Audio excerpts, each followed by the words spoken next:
안녕하세요, 전시현입니다. 지난번에 이어서 세이노의 가르침 제4장 계속 읽어보도록 하겠습니다. 장사를 할 때의 자세. 장사는 무엇이고 사업은 무엇일까? 나 나름대로 그 차이를 정의한다면 다음과 같다. 장사는 그것이 행하여지는 지리적 장소를 중심으로 하여 근거리 원내의 사람들을 주요 대상으로 하는 것이며, 사업은 그것이 행하여지는 지리적 장소가 주는 한계를 뛰어넘어 원거리에 있는 사람들을 대상으로 하는 것이다. 예를 들어 당신이 설렁탕집을 개업하였다고 치자. 당연히 주된 손님은 인근 주민들과 그 식당 앞을 지나는 사람들일 것이다. 즉, 고객의 활동 반경이 당신과 물리적으로 동심원을 이루고 있다. 그런데 당신이 설렁탕집을 잘 운영한 덕에 소문이 나서 설렁탕 육수를 전국적으로 판매하기 시작하였다고 치자. 이 경우 고객들의 활동 반경은 이미 당신과 지리적으로 큰 차이를 보이게 될 것이고, 이게 바로 사업이다. 63빌딩에 있는 수많은 회사들을 생각해보자. 63빌딩 지하에는 수많은 상점들이 있는데 그들은 모두 장사를 하는 것이다. 그곳에 있는 옷가게들도 장사이고 식당들도 장사이고 고층부에 있는 고급 식당들도 모두 장사를 하는 것이다.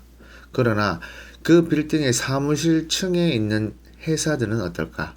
그들은 사업을 하는 것이다. 그렇다면 의사나 변호사, 약사, 법무사, 관세사 등과 같은 전문 직업인들의 업종은 장사일까 사업일까? 그들의 활동 반경을 생각한다면 장사라고 보아야 한다. 대부분의 자영업자들은 장사를 하는 것이라고 생각하면 된다. 그러나 외국의 유명 병원들처럼 여러 곳에 분원을 설립하고 경영한다면 그것은 사업으로 볼 수 있을 것이다. 장사는 그것이 행하여지는 지리적 장소가 곧 고객과 만나고 고객의 욕구를 충족시키는 영업장소가 된다.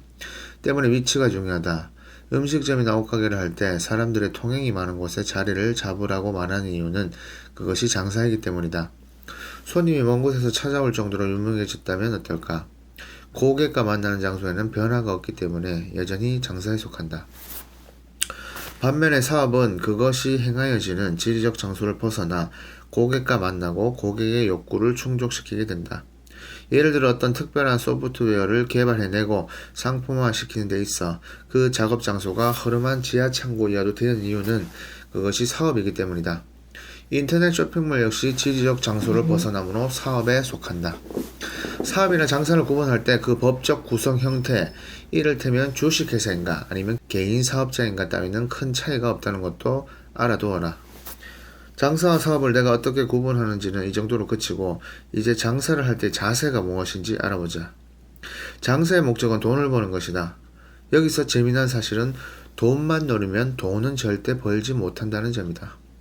이것을 수많은 자수성가형 부자들은 돈을 벌려고 하면 돈을 못 번다는 말로 표현한다. 보통 사람들은 이 말의 의미를 잘 모른다. 경험한 바가 전혀 없기 때문이다. 하지만 그 말은 정말 전 세계 어느 나라에서나 통하는 진리이다. 돈을 벌고자 하는데도 돈을 벌려고 하면 돈을 못 번다? 아니, 세이노가 도대체 무슨 말을 하는 것인가? 이런 생각이 든다면 이제부터 내 말을 똑똑히 새겨들어라.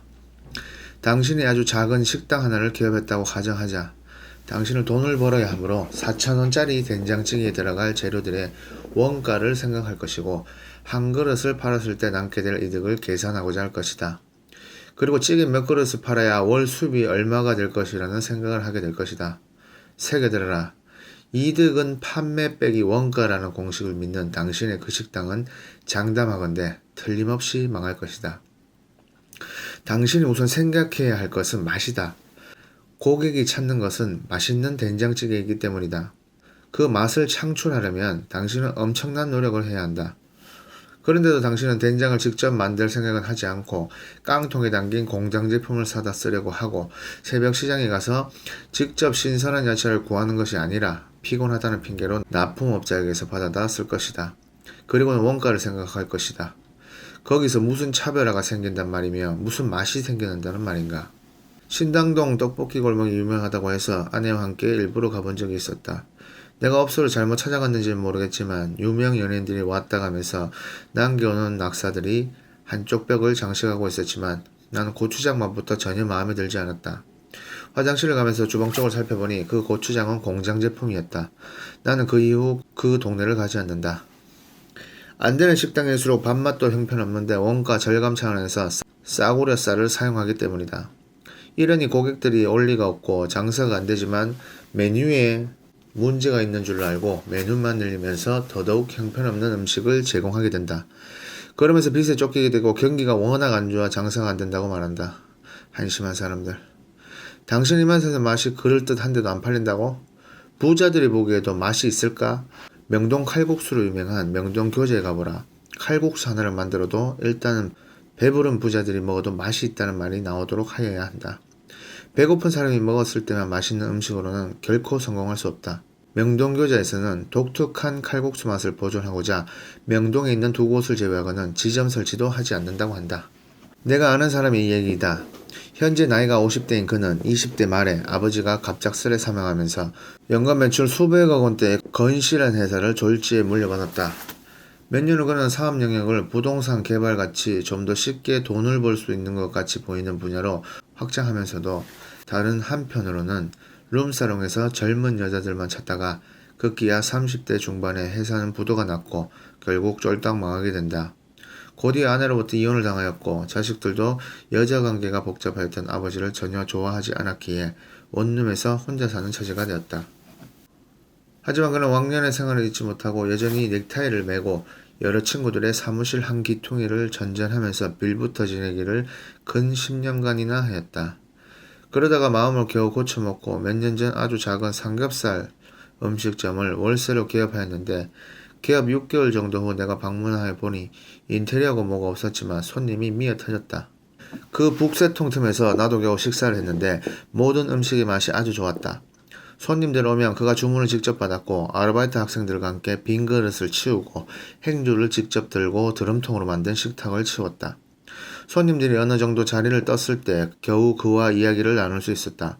아내도 없고 자식들도 없으니 음식점에서 자면서 새벽에 봉고차를 끌고 시장에 나가 재료를 사오고 음식도 직접 준비해 놓는 것이 그의 아침 일과였다. 주방장이 하는 일은 아주 단순해서 그가 아침에 잔뜩 준비한 것들을 조리하는 것이었기에 평범한 아줌마를 고용하고 있었다. 나는 부도 이후에도 계속 허황된 꿈만 꾸던 그가 왕년의 생활을 생각하면 초라하게 그지였고 해본 적도 없는 먹는 장사에서 어떻게 맛있는 음식을 낼 수 있었는지가 궁금하였다. 그의 답은 이러했다.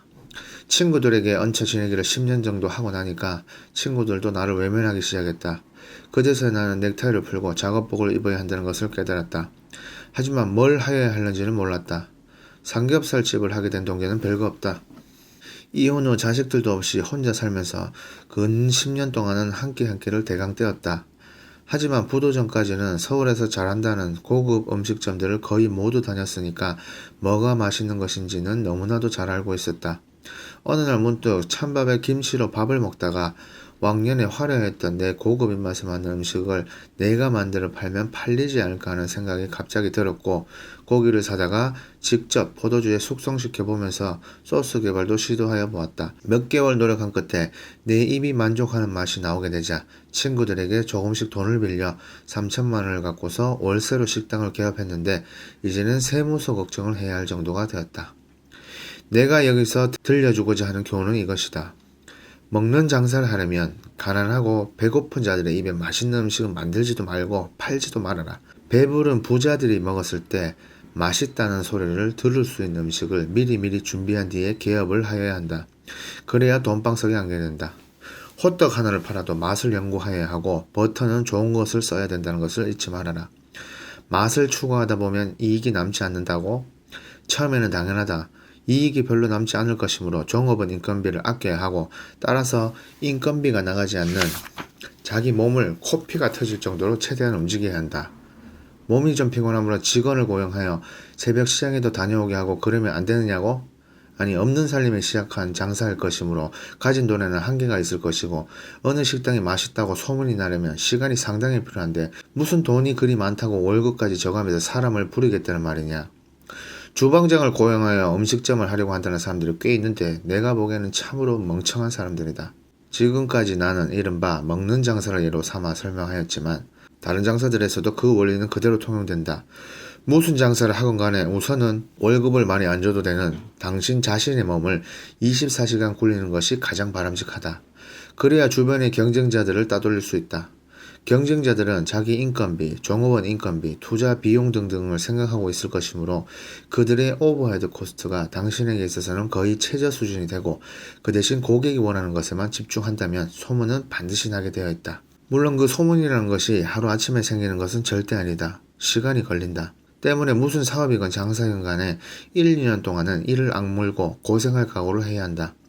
개업 이전에 준비가 철저하여야 함은 너무나도 중요한 사실이다. 원가고 나발이고 오로지 고객의 입장에서만 생각하여야 한다. 고객 한 명 한 명이 너무나 중요하면 말할 나위 없다. 재료 구입량도 많아지기에 원가도 절약된다. 함흥냉면으로 유명했던 종로가 시계골목에 나는 더 이상 가지 않는다. 주인이 바뀌면서 맛이 완전히 달라졌기 때문이다. 대부분의 그렇고 그런 식당에서 주인들은 저녁에 가게에서 TV 연습곡을 보고 있다. 그럴 시간이 없을 텐데도 말이다. 결론을 내려보자. 어느 장사이건 사업이건 사전 준비를 철저히 하여야 하며 초기에는 당신이 북도 치고 장구도 치고 노래도 하고 춤도 출 생각을 가져야만 성공한다. 때문에 좀 더 자유로운 시간을 갖고자 장사나 사업을 하고 싶다고 혹시라도 생각한다면 지금이라도 장사니 사업이니 하는 것들은 까맣게 잊어버려라.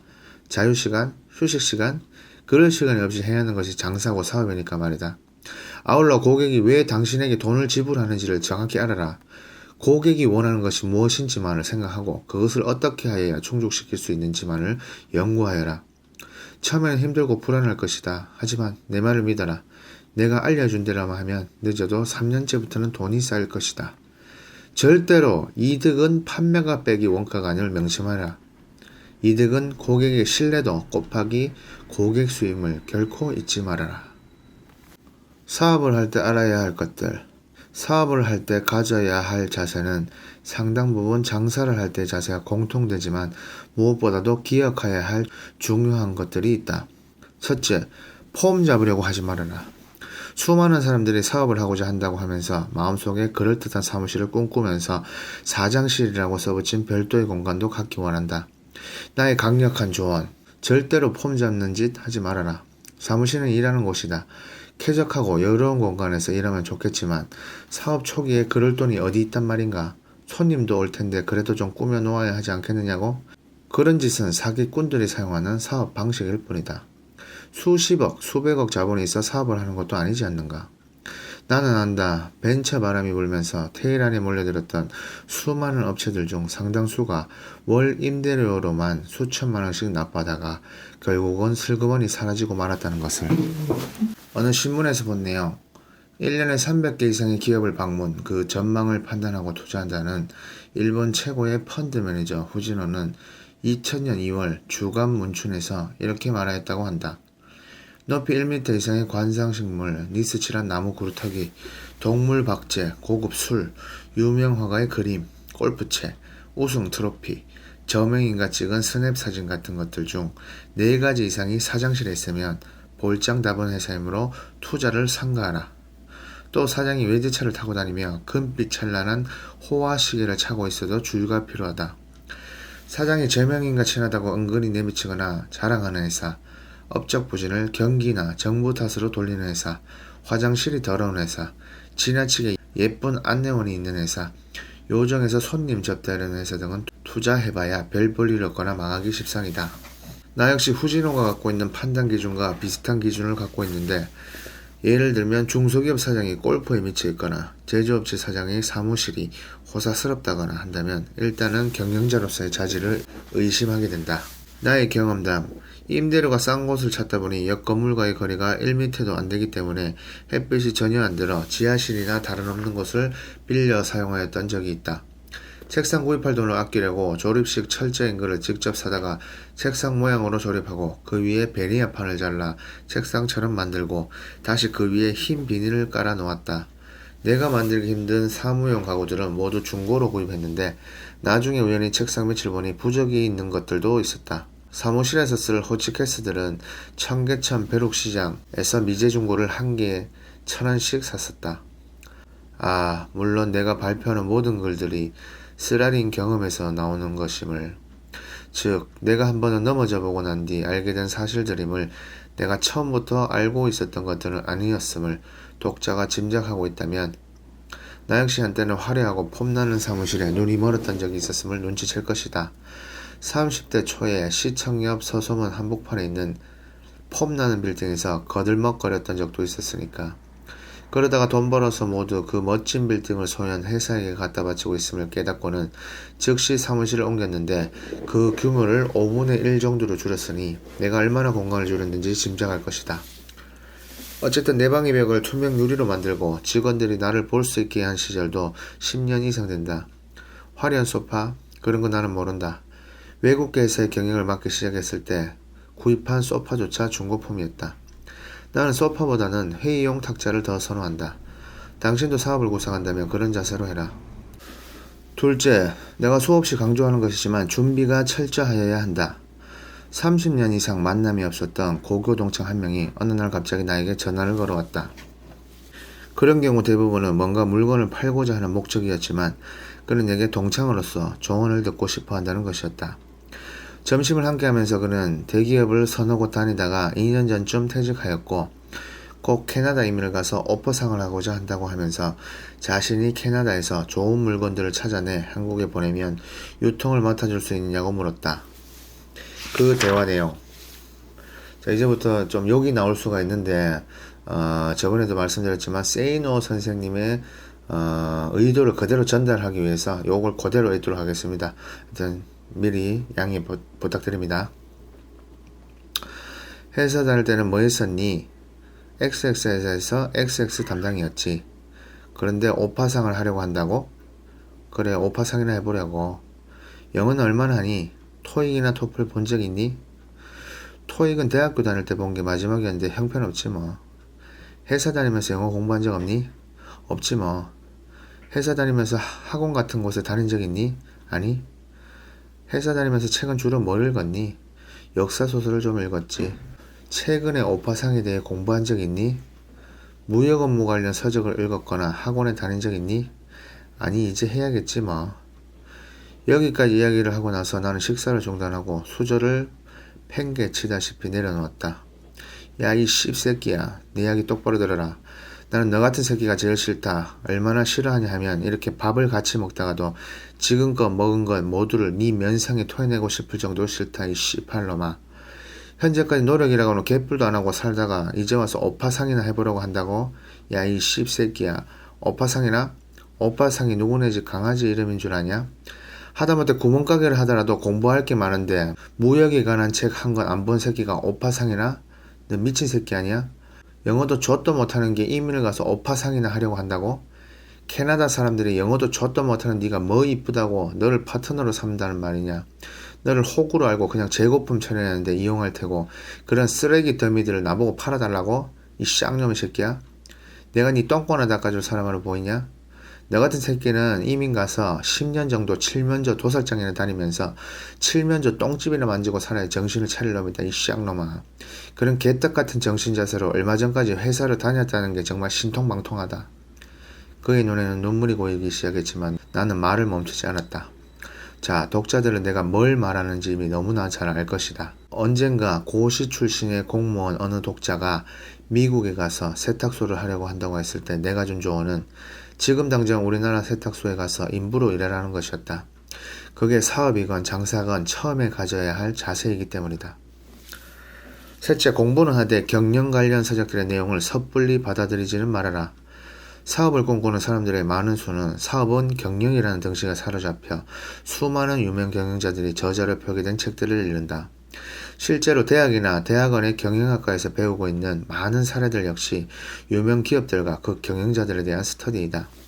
당신이 사업을 꿈꾸고 있거나 사업을 이미 진행 중이라면 먼저 유명 경영자들이 저술한 것으로 알려진 책들의 대다수는 그 경영자들이 직접 쓴 것이 아니라 대필 작가들이 쓴 것이라는 사실을 뼛속 깊이 명심하여라.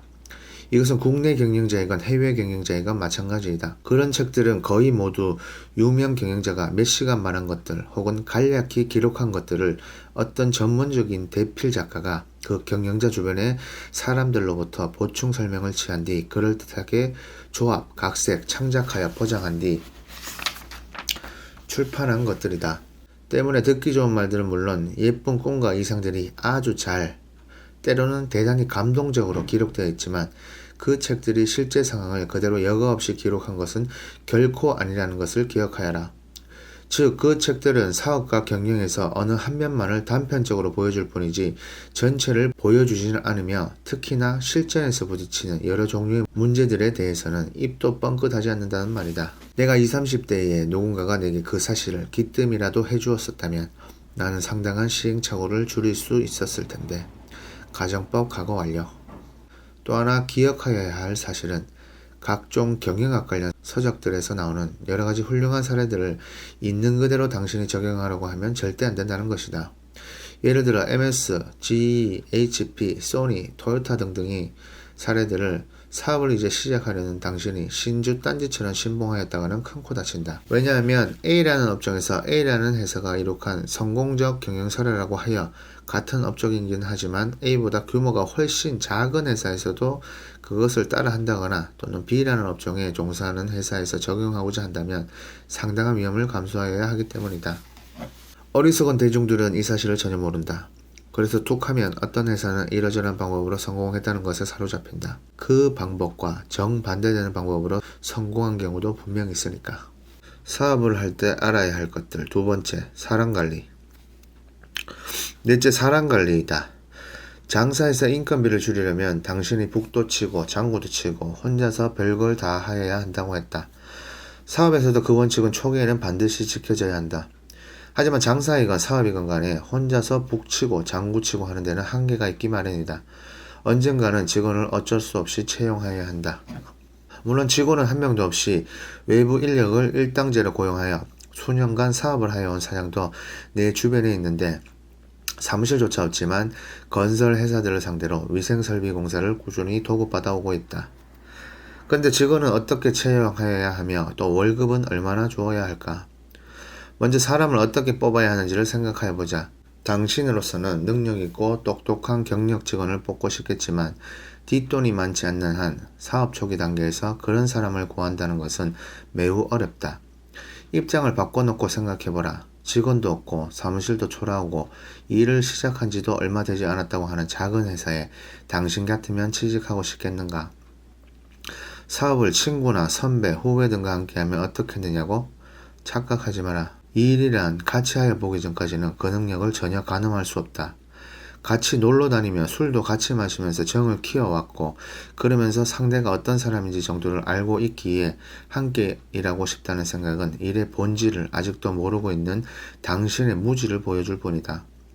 가까운 친구나 선후배가 모여 사업을 하여 성공을 하게 되는 경우는 주로 그들 모두가 일단은 이 사회에서 학습 능력이 검증된 경우이다. 즉 참여자들 모두가 머리가 좋다는 것이 이미 학벌로 입증되어 있는 경우이거나 같은 직장에서 일을 함께 해본 경험을 공유한 동료들이 뭉친 경우이다. 군대 동료나 선후배는 어떨까? 잊어버려라. 어쨌든 내가 사업 초기에 취하였던 원칙은 대강 아무나 뽑는 것이었다. 사업 초기에 한다. 아무나 뽑아서 어떻게 일을 시키느냐고? 소형 톱니바퀴 제조 분야에서 세계적으로 유명한 일본의 주켄공업은 그 인력 관리 방식이 선착순 채용, 명예퇴직 없음, 출퇴근 시간 없음, 학력, 경력 등 채용 기준 없습니다. 서점에 주켄 사람들이라는 책이 있으므로 경영자가 되기를 꿈꾸는 사람은 반드시 읽어보기 바란다. 사업 초기에 내가 언제나 써온 방법은 이러했다. 우선은 내가 북을 치면서 북치는 방법을 어느 정도 배워놓은 뒤 적당한 사람을 뽑아 그 방법을 그대로 가르쳐준다. 그래서 북소리가 나기 시작하면 나는 장구를 치고 그러다가 내 장구 소리가 궤도에 오르면 장구를 칠 사람을 뽑는다. 내가 나 스스로 전혀 일해보지 않은 분야에서 사람을 뽑는 경우는 운전기사뿐이었을 정도로 나는 일단은 내가 먼저 해보고 어느 정도 감을 잡았을 때 사람을 뽑았다는 말이다. 내가 왜 그렇게 했을까? 다른 사람을 고용할 때 당신이 모르는 것을 대신하여 줄 사람은 인건비가 비싸다. 하지만 당신이 알고 있는 것을 하여 줄 사람의 인건비는 언제나 전자의 경우보다는 싸게 책정된다. 즉 당신의 지식 부족을 메꿔주는 데 사용되는 인건비는 당신의 시간 부족을 메꿔주는 데 사용되는 인건비보다 언제나 높게 책정된다는 말이다. 예를 들어보자. 당신이 격리 업무에 대하여 백지라면 격리 직원을 뽑을 때 당연히 경력자를 뽑고자 할 것이다. 그러나 사업 초기에는 할 일도 많지 않을 것이기에 다른 여러가지 잡무들도 함께 처리할 것을 당신은 요구할 것이고 봉급도 넉넉하게 주지는 못할 것이다. 그래서 곧 그 격리 직원은 불만에 가득 차게 되고 기회만 생기면 사표를 내고자 할 것이지만 당신은 그 직원이 매일 한가하게 놀고 있는 것 같이 보여서 아주 못마땅해질 것이다. 하지만 당신이 일단은 기초적인 격리 지식을 혼자서 공부하고 최소한의 전표 처리 등을 직접 하여 본 뒤 적어도 간단한 장부 정리라도 할 수 있는 수준의 지식을 갖추었다면 막말로 아무나 채용하여도 가르쳐가면서 일을 시킬 수 있게 되고 그 직원이 하는 일을 손바닥 보듯이 알고 있게 된다. 직원 입장에서는 일을 배워가는 것이므로 그 과정에서 나름대로의 보람도 느낄 수 있게 된다. 직원이 스스로 알아서 공부하고 관련 업무 지식을 자발적으로 증가시켜 나갈 것을 기대하지는 말아라. 하지만 혹시라도 그런 직원을 만났다면 봉급도 처음 약속한 것보다는 대폭 올려주고 절대 놓치지 마라. 시키는 일만 하는 어중이떠중이 두세 명보다는 그런 사람 한 명이 훨씬 더 효율적이고 한 사람 봉급을 100이라고 할 때 150을 주면 된다. 결국 사업 초기의 직원 고용의 핵심은 반복적인 일을 대신할 사람을 구하라는 것이지 두뇌를 빌릴 사람을 구하려고 하지는 말라는 것이다. 다시 한번 명심해라. 사업이건 장사이건 간에 그 초기 단계에서 당신이 모르는 일을 다른 사람을 고용하여 시키려고 하면 그 인건비는 생각보다는 비싸게 책정될 수밖에 없고 그 사람이 일을 잘하는지 못하는지도 당신은 전혀 판단하기 어려우며 그저 그 사람이 보고하는 말에 의존하게 된다는 사실을. 이 원칙은 외주를 할 때도 그대로 통용된다. 예를 들어보자. 예전에 원목으로 만드는 야외 데크 공사를 외부에 발주하였던 적이 있다. 데크 공사를 전문적으로 하는 업체들이나 목수들에게 물어보면 평당 4, 50만원 선을 달라고 한다. 이런 업체나 전문 목수들에게 내가 접근할 수 있는 방법은 내가 원목 데크에 대해 아는 바가 있지 않는 한 좀 싸게 안 됩니까? 가 전부이다. 그런데 내가 목재를 사다 주고 목수를 도급제로 고용하면 얼마나 소요될까? 목재? 어떤 목재? 방부목? 어떤 방부목? 무슨 나무로 만든 거? 어떤 식으로 방부 처리된 거? CCA 처리? 그게 뭔데? 어떤 사이즈? 어떤 등급? 데크 판넬은 무슨 나무로? 방키라이? 말라스? 그게 뭔데? 못은 뭘 써야지? 아연도금? 전기도금? 길이는? 연결 금속은? 원목에는 뭘 칠해줘야 한다는데 그게 뭐지? 스테인? 종류는? 그나저나 설계는 어떻게 해야 하는데? 장선? 그게 뭐지? 뼈대라고? 얼마 간격으로 그 뼈대를 놓아야 하지? 그나저나 그 나무들은 어디서 구입하는 건데? 목수는 어디서 구하고? 자, 이 모든 것에 대한 지식을 당신이 갖고 있는 상태에서 일을 진행하게 되면 비용은 얼마나 절약될 수 있을까? 절반 정도면 된다. 그런 지식을 흡수하는 원천이 된 인터넷에 감사하라. 아울러 인터넷에서 쓸만한 정보는 대부분 영어로 되어 있음도 알아라. 왜 그럴까? 당신이 모르는 일을 해달라고 부탁하게 되면 상대방의 지식을 돈으로 사는 셈이 되고 당신이 알고 있는 일을 부탁하게 되면 상대방의 시간과 경험적 숙련도만을 구입하는 셈이 되게 되기 때문이다. 마찬가지로 사업이나 장사 초기에 뒷돈이 별로 없는 당신에게 필요한 사람은 당신이 이미 알고 있는 것들을 단순 대행하여 줄 사람이다. 그래야 인건비가 싸다. 그리고 당신이 먼저 알아야 하므로 당신은 도대체 주말에도 놀 시간이 전혀 없게 된다는 것도 명심해라. 사업 초기에는 설령 재물이 뒷돈이 많다 할지라도 정말 유능한 직원들은 미래가 불확실하다는 이유로 입사를 꺼려하는 경우가 많다. 물론 사업이 궤도에 오르면 입사 희망자들에게 회사와 개인의 미래를 어느 정도 구체적으로 제시할 수 있기 때문에 유능한 직원들을 채용할 수 있겠지만 사업 초기에는 그런 것이 없지 않은가. 결국 당신이 모르는 것을 대신해줄 사람을 뽑는 시점은 사업이 궤도에 오른 단계에서부터이다. 여기서 독자들은 사업 초기 단계와 그 사업이 궤도에 오른 단계, 성장 단계에 따라 사람 관리 방식이 다를 수밖에 없음을 기억해야 할 것이다. 나는 주변의 경영자들에게 이런 말을 한다. 중소기업 수준의 제조업을 하려는 사람들은 아내를 잘 만나야 한다. 제조업은 기본적으로 인건비 비중이 높다. 인건비를 넉넉히 지급한다면 회사에 남는 게 없고 사장이 먹을 떡이 작다. 그러므로 인건비는 그저 남들 주는 만큼만 주게 되는데 직원들 입장에서 볼 때는 다른 곳으로 옮겨도 비슷한 대우를 받을 수 있을 것이므로 애사심도 없기 마련이다. 따라서 이른바 인간적으로 서로 얽히고 설켜야 하는데 결국 사장 아내가 공장에 와서 돼지고기라도 구워주고 사장이 직원들과 목욕도 자주 하고 소주도 마시며 잘 어울려야 하는 법이다. 그렇게 해서 사장 가족과 직원들 가족이 서로 상대방 부엌 숟가락 개수도 알 정도가 되어야 인사관리가 순조로운 법이다. 인건비 비중이 높은 업종에서 사장이 고급 승용차를 타고 다니게 되면 직원들 중 일부는 우리가 뼈빠지게 일해서 사장만 잘 사는구나 하는 생각을 갖게 될 수도 있는데, 그런 생각은 전염성이 아주 강하다. 즉, 차 하나를 사더라도 직원들 눈치를 보게 될 수밖에 없다는 말이다. 어쨌든 여러 직원을 둔 사장이 직원 각각과 개인적인 관계를 형성, 유지시키고자 한다면 퇴근 후에 직원들과 식사도 자주 하여야 하고 술도 같이 마시며 노래도 불러야 하는 법이다. 그리고 여기에 사용되는 시간은 직원의 수가 수십 명만 되어도 거의 매일 있게 되고, 그 결과 사장 개인의 가정생활은 거의 사라져버린다. 즉, 애들이 학교는 잘 다니는지, 아내 혹은 남편은 요즘 무슨 생각을 하는지 등등 전혀 모르게 되어 결국 집은 마치 하숙집같이 그저 잠만 자고 나가는 그런 장소로 전락하게 된다.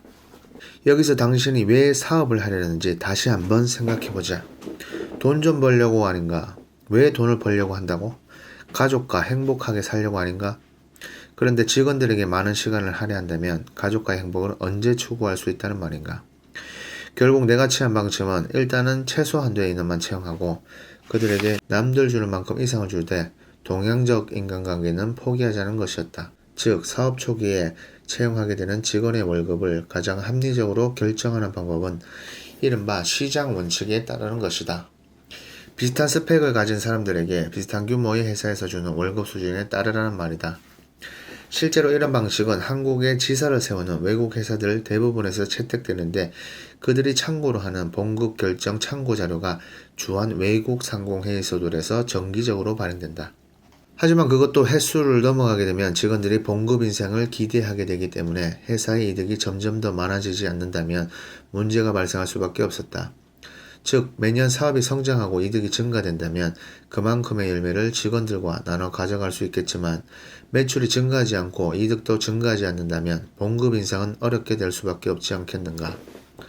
산업화 시대의 산업 성장기에는 수많은 기업들이 초고속 성장을 할 수 있었기에 세월만 지나도 월급을 올려줄 수 있는 연공 서열 방식의 임금 정책이 통할 수 있었으나, 그런 기업들이 이미 기반을 잡고 있는 산업화 시대 말기 및 정보화 시대에서 내가 소규모로 뭔가 벌린 일이 계속적인 수익뿐만 아니라 그 수익의 규모가 매년 증가되지 않을 경우 결국 내부적으로 직원들은 그리고 사장도 갈등을 느끼게 된다. 나는 이 문제를 어떻게 해결하였을까? 사업을 할 때 알아야 할 것들 세 번째. 그 문제 해결책은 너무나도 뻔한 것이었는데 수익을 더 많이 창출하는 것뿐이었다. 그러나 이게 쉬운 문제가 아니었다. 경쟁사들이 뻔히 있는데 가격을 더 올린다는 것은 자살행위였다. 나는 이러한 사실을 직원들에게 솔직히 토로하고 해결책을 제안하였다. 첫째, 광고보다 더 강력한 무기는 입소문이라는 것을 믿어라. 무슨 일을 하건 간에 입소문이 나게 하려면 어쩌다 찾아온 고객의 신뢰를 철저히 받아야만 한다. 고객의 신뢰는 감동에서 나온다. 고객을 감동시키는 법은 간단하다. 약속은 남들 하는 만큼만 하지만 실제로는 그 약속보다 더 많은 것을 해주면 된다. 고객의 신뢰를 받는 법은 별도 항목에서 다룰 것이다. 내가 방송 음향기기 사업을 시작한 지 얼마 되지 않았을 때의 일이다. 어느 날 토요일 오후에 전라남도 광주에서 AS 접수가 들어왔다. 월요일에 직원을 보내겠다고 내가 말했을까? 아니다. 즉시 직원들 중 동원 가능한 인원을 수배하여 함께 광주로 가서 수리를 해주었다. 후에 그 고객은 내가 다른 고객들을 부주기수로 소개하여 주었다. 둘째, 경쟁이 없는 것들을 새롭게 찾아서 들어간다. 남들이 볼 때 별로 멋있어 보이지 않는 것들을 주로 한다는 말이다. 폼나지 않는 것들에는 천재들이나 큰 회사들이 들어오지 않으며 인류대 출신도 오지 않는다. 그저 보통 사람들이 들어올 뿐이므로 우리가 열심히 하면 충분히 이길 수 있다. 그리고 경쟁이 약할 때 최대로 수익을 창출한다. 나는 원가 5만원짜리 기계장치를 만들어 50만원에 정신없이 판 적도 있는데 나밖에 그 물건을 파는 사람이 없었기 때문이다. 셋째, 그 업종에서 경쟁이 치열해지면 그 업종을 버리거나 또는 현상 유지만 하게 하고 다른 업종을 추구한다. 기존 업종에서 오버헤드 코스트를 커버하게 되면 새롭게 들어가는 업종에서 우리의 오버헤드 코스트는 제로가 된다. 하지만 우리가 들어가게 될 새로운 업종의 경쟁자들은 오버헤드 코스트를 그 업종에서 마련하여야 한다. 당연히 우리의 가격, 품질, 서비스가 그 경쟁자들보다 더 좋을 것이며 따라서 1년만 원가 박치기를 하면 고객을 휘어잡을 수 있다. 고객의 신뢰가 확보되면 이득이 없는 과거 제품은 퇴역시키고 이득이 있는 신제품을 내놓는다. 넷째, 오버헤드 코스트를 최대한 낮추어야 하므로 신규 인력의 채용은 최대한 하지 않는다. 따라서 기존 직원들이 새 업장의 업무도 맡아야 한다. 즉, 한 가지 일을 하는 것이 아니라 두 가지 이상의 일을 해야 한다는 말이다. 이렇게 해서 수익이 늘어나게 되면 그 수익은 직원들에게 돌아간다. 즉, 직원이 개인적으로 투잡을 갖는 것이 아니라 회사가 투잡, 쓰리잡을 만들어 나가면서 수익을 증대시킨다. 그러므로 개인적으로 부업을 하겠다는 생각은 하지 말아라. 다섯째, 새로운 일을 해야 할 때는 다소 두려움도 있을 것이다. 그러나 겁내지 말아라. 그 두려움은 지식의 부족에서 생기는 것일 뿐이다. 모르면 배우면 된다. 나도 모르면 배운다는 사실을 잊지 말아라. 배운다는 것은 지식을 쌓아야 한다는 말이며 결국 능력 개발을 해야 한다. 그러므로 공부해라. 대다수의 보통 사람들이 하는 사업은 기껏해야 책 한 권의 지식도 필요하지 않다는 것을 진리로 믿어라. 여섯째, 한정된 시간에 복수의 일을 하려면 효율이 높아야 한다. 효율을 높이려면 끊임없는 업무 개선이 필요하다. 그러므로 언제나 개선을 생각해라. 6개월간 같은 방식으로 일을 하고 있다면 뭔가 잘못된 것이다. 개선을 못하게 되면 일에 치이게 된다. 컴퓨터 활용 능력은 업무 개선을 꾀하는 데 있어 필수적인 지식임을 명심해라. 일곱째, 시간을 절약할 수 있는 모든 방법을 다 동원하여라. 예를 들어 사내 결제 보고 혹은 회람 목적의 모든 문서 작성에는 절대 시간을 많이 투자하지 말아라. 그저 텍스트만 입력하면 되며 문서를 보기 좋게 꾸미는 따위의 짓은 절대 하지 말아라. 심지어 이면지에 볼펜으로 전혀 예쁘지 않게 그저 끌어올려도 전혀 상관없다. 회사 내부 결제를 받기 위해 결제 서류를 폼나게 꾸미는 녀석이 있다면 내가 그냥 두지 않을 것이다. 파워포인트로 작성하는 것은 오직 외부형뿐이다. 여덟째, 각자가 개별적으로 지식을 증대시키기 위해서는 엄청난 노력과 시간이 필요하다. 그 노력과 시간을 축소시키려면 자신이 알게 된 지식과 경험을 다른 사람과 공유하여야 한다. 그렇게 하려면 모든 업무 메일을 관련자 모두가 송수신하여야 하면서 배워야 한다. 이게 지식 공유이고 지식 창고이다. 아홉째, 전체 회식이나 단합대회, 운동회 같은 것은 없다. 나는 도대체 밥을 같이 먹고 술을 같이 마셔야 일을 더 잘할 수 있다고 전혀 생각하지 않는다. 머리로 일을 하고 지식으로 일을 하자. 회사가 회식도 없어서 삭막하다고 생각되면 사랑이 충만한 종교단체로 가서 사랑을 듬뿍 느끼며 거기서 평생 살아라. 다만 부서별 회식은 아주 가끔씩 할 경우 허용하지만 개지랄 떠는 술판은 절대 허용하지 않는다. 반드시 술은 절제하며 마셔라. 제7장 가난은 어떤 것이고 왜 가난한지를 모를 때. 가난은 사회 구조적 현상인가? 어떤 먹물들은 이렇게 말할 것이다. 가난한 사람들이 부지런히 일하고 벌어야 하는 것은 사실이지만 빈곤의 원인을 결코 게으름에서만 찾을 수는 없다. 소득 불균형이 계속해서 늘어난다는 것은 분명히 구조적인 현상이며 경제와 정치에 영향을 많이 주는 풍족한 사람들이 만드는 구조의 부작용이다. 우리는 저소득층에게서 희망과 비전을 주는 사회 환경을 조성해 나가야 한다. 여기서 구조적 현상이라는 것이 뭐냐고 물으면 그 답은 대부분 이렇게 주어진다. 부모가 가난하여 그 자녀는 기회의 평등에서 열애되어 교육을 못 받았고 교육을 받지 못하는 바람에 조건의 평등에서도 열애되어 일할 기회가 주어지지 않아 다시 가난해지는 악순환의 고리가 구조적 현상이다. 이런 고리를 가난의 원인으로 믿는 사람들은 가난을 사회 구조적 문제로 간주하고 국가적 차원에서 적극적인 빈곤 해결 정책이 필요하다고 믿는다. 질문. 그렇다면 가난한 집에서 태어나 학교도 제대로 못 다녔지만 부자가 된 사람들은 그럼 뭐란 말인가? 모든 것이 운이었을까? 왜 수많은 부자들은 하나같이 찢어지게 가난한 환경을 혼장처럼 달고 다니는 것일까? 게다가 가난한 사람들의 부모 중 절반은 가난하지 않았다는 통계가 도처에 널려 있음을 잊지 마라. 가난한 집안이 가난에서 벗어나지 못하는 진짜 이유는 뭘까? 국민소득이 수천 달러 미만인 나라들의 경우에서는 저소득, 저교육의 순환고리가 빈곤 세습의 원인이 되는 것이 사실이다. 국제노동기구에 따르면 어린이 노동자 4명 중 3명은 학교에 다니지 못하고 있으며 이들은 성인이 돼도 고소득 직업을 가질 수 없어 가난의 악순환에 빠진다. 국민 총 생산량이 적다 보니 일자리가 너무나도 부족하기 때문에 학력이 좋은 사람들만이 일을 할 수 있는 상황이기 때문이다.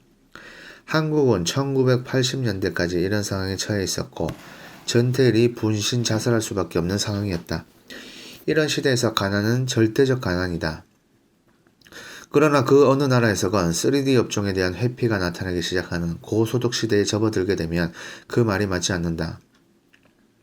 물론 고소득 시대에서도 학력이 낮으면 노동시간이 더 많고 임금은 낮다. 2000년 기준 통계에 의하면 우리나라 20세 이상 성인 3,255만 명의 25.2%에 해당되는 823만 2천여 명이 고졸 미만의 학력을 갖고 있는데 4명 가운데 1명꼴이다. 이 가운데 절반 이상인 424만 명은 중학교 과정도 제대로 미치지 못한 상황이며 주로 50대 이상에 집중되어 있다. 고졸 학력 미만 노동자의 월 평균 노동시간은 226.1시간으로 고졸자 213.2시간과 대졸자 190.9시간에 비해 많지만 임금은 고졸자의 87%, 대졸자의 58% 수준에 불과하다. 그러나 무학력이 곧 실업을 의미하는 것은 아니다. 3D 업종에서는 일하려고 마음만 먹으면 교육의 정도와 상관없이 얼마든지 직장을 얻을 수 있기 때문이다. 실제로 2002년 현재 내 친구들이 경영하는 공장들은 외국인 노동자들이건 한국인이건 간에 학벌과 전혀 관계없이 꽤 괜찮은 기숙사와 식사를 제공하고 월 130만원에서 150만원을 지급하고 있으며 한국인 직원에게는 보너스를 추가로 주고 있지만 여전히 직원 구하기가 어렵다고 하소연한다. 무학력자라고 할지라도 이런 공장에서는 환영하며 악착같이 모은다면 2년이 지나면 3천만원은 손에 쥘 수 있다는 말이다. 그런 일은 컨베이어 벨트 앞에 서 있는 일이 아니냐고? 맞다. 하지만 이를 골라 할 수 있는 처지가 아니라면 우선은 아무 일이라도 하면서 돈을 모아야 할 것 아닌가? 3천만원 갖고 뭘 하느냐고? 다른 칼럼에서 이야기하겠지만 할 만한 것들이야 널려있다. 그럼에도 불구하고 가난한 가정이 없어지지 않는 이유는 도대체 뭘까? 고소득 시대의 가난한 가정들은 다음과 같은 문제 중 하나를 안고 있다. 첫째, 가족 중 어느 한 명이 술이나 도박, 가소비 등으로 인하여 엄청난 빚을 지고 있고 다른 가족들은 그 빚을 갚아주기 위해 밑빠진 독에 물 붓기를 하느라고 정신이 없다. 주로 아버지나 장남이 그 원인 제공자인 경우가 많은데 그들은 빚을 만들어낸 당사자임에도 불구하고 여전히 그럴듯한 명목으로 다른 가족들의 수입을 갈취하며 집안에 돈이 모일 겨를이 없게 만들고 다른 가족들 모두의 희망을 검게 칠해놓는다. 둘째, 가장부터 뭔가 손쉽게 돈 버는 길이 있을 것이라고 믿고 일확천금을 꿈꾸며 떼돈을 벌 기회만을 찾는다. 예컨대 아주 높은 이자 혹은 투자 수익을 준다는 사기꾼들의 유혹에 넘어가 있는 돈 없는 돈 다 긁어다 사기꾼에게 갖다 주지만 곧 그 돈 모두를 날리게 된다. 때로는 사업이나 장사가 돈을 아주 잘 번다는 말에 기가 솔깃해져서 돈을 박박 긁어 모아 시작하지만 준비 부족과 정신자세 부족으로 인해 망하는 경우가 대단히 많다. 이렇게 해서 생긴 빚을 갚느라 온 가족이 허리가 휜다. 셋째, 예전에는 그럭저럭 살았으나 아버지가 사업에 실패하거나 또는 친구나 친척에 빚 보증을 서주었다가 있는 재산 몽땅 다 말아먹는 바람에 재기할 힘을 잃어버린 경우이다. 가장은 탄식으로 세월을 보내면서 병에 걸리고 남은 가족들 중 일부는 과거 생활 수준으로 되돌아갈 수 없음에 절망하여 될 대로 되라는 식으로 사는 경우도 빈번하다. 대부분의 경우 실직 상태이면서도 평일에 양복을 입고 등산을 하며 했지 작업복을 입고 일하려고는 하지 않는다. 넷째, 가장이 자신의 일당을 얼마 이상으로 정해놓고 그 이하가 되는 일은 하지 않는 이상한 자존심 때문에 가난한 가족이 있다. 거지 같은 생활을 할지언정 힘들고 더럽고 위험한 일은 아예 거들떠보지 않거나 그런 일을 시도는 하였지만 힘들어 못하겠다고 포기하는 사람도 많다. 땀을 흘리는 것을 아주 싫어하는 그들은 편하면서도 돈 많이 주는 일을 찾아다니며 자기에게 직업이 없는 이유는 가진 자들이 나쁜 놈들이어서 그런 것이며 정치를 잘 못해서 그런 것이고 경제정책을 잘못 세우기 때문이라고 믿는다. 정말 골 때리는 사람들이다. 다섯째, 가족들 모두가 돈을 벌지만 그 돈을 하나로 만들지 못하고 각자 관리하면서 각자 소비하기에 가난한 가족이 있다. 한국 사회에서는 가족 모두가 합심하여 목돈을 먼저 만들어야 주거 환경부터 개선시킬 수 있는데 가족들 각자 따로따로 행동하다 보니 돈이 모이지 않는다.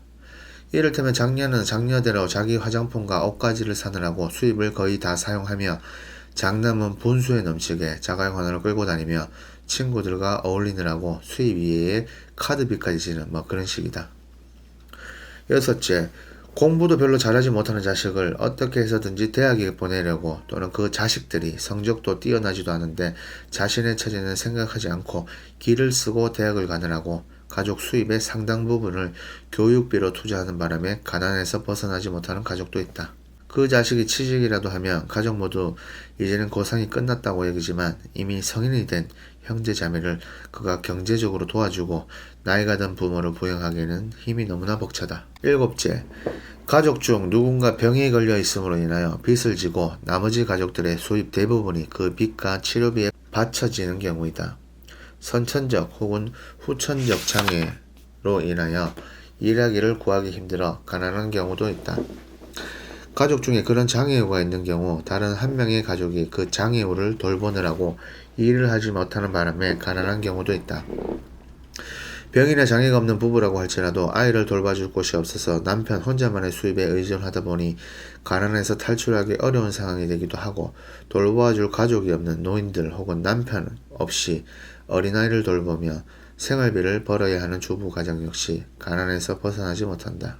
고소득 시대에서 사회 구조적 원인 때문에 가난에서 벗어나지 못하는 경우로 내가 간주하는 것은 오직 7번째의 경우뿐이다.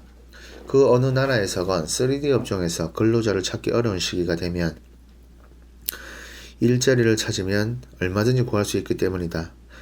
게다가 고소득 시대의 가난은 절대적 가난이라기보다는 상대적 가난임을 잊어서는 안 된다. 소비생활 격차로 인한 상대적 박탈감이 더 큰 문제가 되기 때문이다. 여기서 혹자는 가난한 사람들은 무엇인가 하고 싶어도 시작할 자금이 없다는 것을 지적할지도 모른다. 그러나 과연 그럴까? 몇 년만 이를 악물고 일을 한다면 얼마든지 수천만 원을 모을 수 있음에도 불구하고 상대적 빈곤감 때문에 소비를 열리기 때문에 돈이 쌓이지 않는 것은 왜 생각하지 않는다는 말인가? 게다가 땀 흘려 일하는 것을 싫어하는 태도에서 무슨 목돈 마련을 기대할 수 있다는 말이며 설령 목돈이 지어진다 할지라도 그런 사고방식을 가진 사람이 뭘 제대로 할 수나 있겠는가? 어떤 사람들은 빈민들에게는 전월세금의 인상이 너무나 빨라 새빵살이 탈출은커녕 비슷한 수준의 새빵을 지키기도 어렵다고 지적한다. 내가 제시하는 대안은 대단히 살벌하다. 가족 중 누군가 빚을 지고 있다면 특히 그 빚이 이른바 사업하다가 지게 된 것이건 도박으로 지게 된 것이건 병원비가 아닌 한은 아버지이건 자식이건 동생이건 형이건 절대 갚아주지 마라. 빚쟁이에게 맞아 죽는다 할지라도 그대로 죽게 내버려 두어라. 절대 일확천금은 꿈꾸지 마라. 남들이 하기 꺼려하는 일에 기회가 있음을 명심해라. 체면 따위는 던져버리고 남들 사는 모습과 자신을 비교하지 말아라. 당신의 일을 하는 모습을 본 사람들이 당신을 또다시 찾도록 열심히 일하라. 그게 장사와 사업의 성공 비결임을 잊지 말아라. 전쟁 피난민처럼 살면서 절약하고 절약하라. 가족 모두의 수입을 합치고 이자를 은행보다 2~3% 더 주는 곳에 저축하라.